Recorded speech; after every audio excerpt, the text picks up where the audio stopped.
What's going on, everyone? Welcome back to YGOPD, your Yu-Gi-Oh! Professional Development, and today I am excited to bring you one of many post-Dune deck profiles coming here soon on the channel.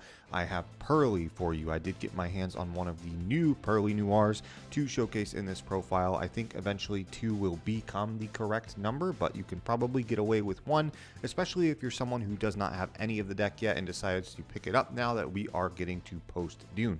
But of course, I want to shout out all of our new public subs of the channel before getting started. Dwayne, Soup, Benedict, Lacking, and Uselessful. Thank you all so much for joining the channel. If you want to be a part of the next sub shout out, make sure your subscriptions are public when you subscribe, and I will include you in next video. So with all that said, we'll go ahead and hop into the deck profile. Okay, starting with the main deck monsters, a lot of this is going to be pretty straightforward. I think Purrely is pretty straightforward as a deck as a whole. The variation is going to come a little bit more in your non-engine choices for your main deck, as well as a few tech slots maybe in your extra deck. Starting off, we have 3 of the main monster Purrely, an amazing card. Excavating and just adding cards to your hand, this deck is incredibly consistent. Still one of the best starters we have, and then now Purrely has gotten even better to be utilized with some of the new stuff post Dune. Really incredible card to again still get to Noir lock and all that kind of stuff is really crazy. For the spells, this is going to be about, I think, as straightforward as you can get moving forward in terms of what the engine is going to look like.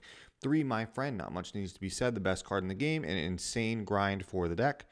After that, 3, Pretty Memory, again, not much needs to be said there, very standard. After that, we have 3, Happy Memory. And then finally, we are wrapping it up with, of course, 3 of the Sleepy Memory. This card is absolutely necessary at 3 always, and absolutely even more insane now since this is linked to the new Purrely Noir, since it mentions Sleepy Memory. So this is the draw combo. This is how you get all of your plays started. This is what you're now ideally revealing. 3 of off of My Friend. After that, we finally wrap it up with the spells with 2 Street. You can get away with 1. I don't think I would ever play 3, but this card is highly underrated. This card just does so much. The fact that people always forget that you just can't target your stuff.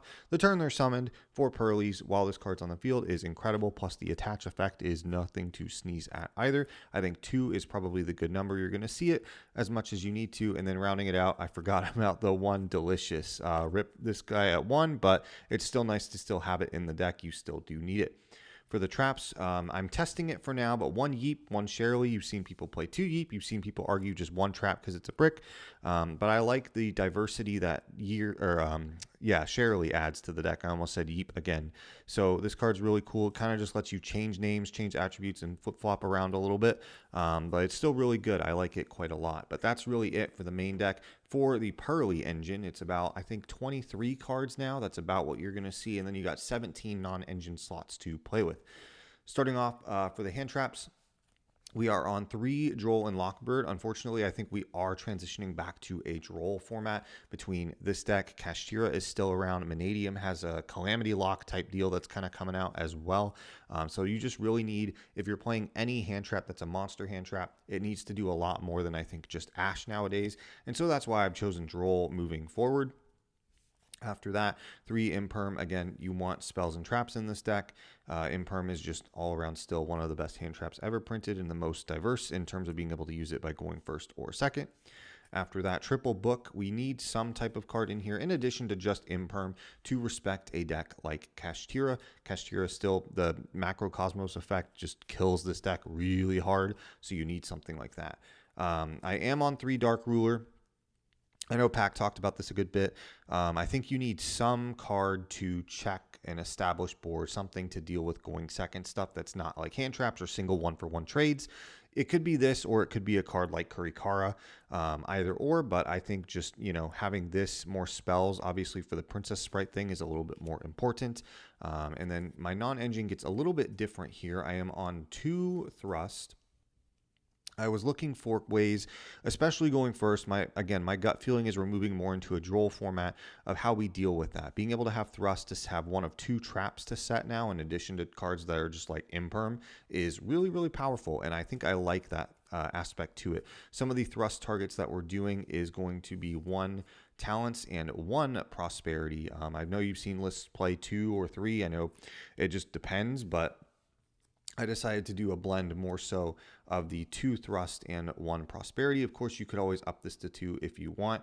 The 40th card I was a little iffy on, but for now I'm just doing the 1 called by the grave. But again, you could bump up tactics to 2, you could bump up prosperity to 2, or you could leave it as is. But this is what I'm kind of happy with right now. And again, I just wanted more other targets that thrust could set that are a bit more diverse and just doesn't get hit with droll as hard, since you have the option to set with thrust and kind of dodge stuff like that. But overall, this is kind of where I've landed. I think the theory is strong behind it, and so far it has been testing well. So that is it for the main deck, a clean 40 cards. I'll showcase the extra deck. I think there's still a little bit of room for improvement in the extra deck, but I will talk just a little bit about it here. For the extra deck, I think most of the stuff is fairly straightforward in terms of ratios. I still think you want 2 Noir. I don't think there's any reason not to. Again, cash is still around. Yes, Diablosis is gone, but 2 Noir is still kind of important. And then 2s for pretty much all of the other names. 2 Beauty, 2 Happy, and I've actually decided to dedicate an extra slot to the second Plump. I really do like the grind, the add back, and just the different kinds of plays that Plump has. I'm more of a fan of it. Yes, I know there's still technically 1 Delicious, but I just like the ability to not have to worry about recycling, and once you use it, it's gone. I just like having the extra name there to use. Of course, the 1 Noir, I think you should play 2. Originally, in testing and in talking with a few people, we thought the general consensus was you could get away with 1, but if you can get 2, play 2. I'll mention the target in this build in particular that I think you can actually cut for a second Noir down the line, so I'm just going to set this off to the side. And then we, of course, play the mandatory minimum 2 Zeus. You could probably even get away with playing a 3rd if you really want to go that hard. This is a pretty easy Zeus deck. Then the 1 Downard, pretty much straightforward there. The 1 Slacker Magician, you could play a card like Nightingale or something like that, but this just has a little bit more easy of a time to really still guarantee making the Zeus. And then the 1 Princess Sprite and the 1 Lingeribo. Again, Ibly is still a big thing, a little bit more so maybe in my area along with some of the gimmick puppet stuff. Not that that's relevant, but again, you need ways to dodge locks, and Ibly is still one of the more relevant ones for me. Again, you could play cards like Donner or Azalea if you want. Or even Relinquished Anima to make use more of the level 1s. But the extra deck's kind of gotten, I think, even tighter now post-Dune, so it really is up to you. I ultimately think, in my build in particular, Princess Sprite is probably something you could cut for a second Noir. I just think that's probably the way to go, since I'm on Droll and a few other random things as well.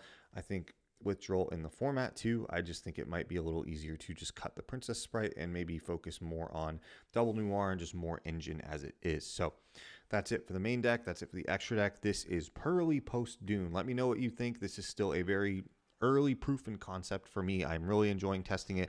I picked up the deck right before, about a week before the ban list hit, so I never truly got a chance to enjoy it to its fullest, and I'm really excited now to play it hitting into the new format. But with all that said, thank you all so much for watching, and I will see you all in the next one. Later.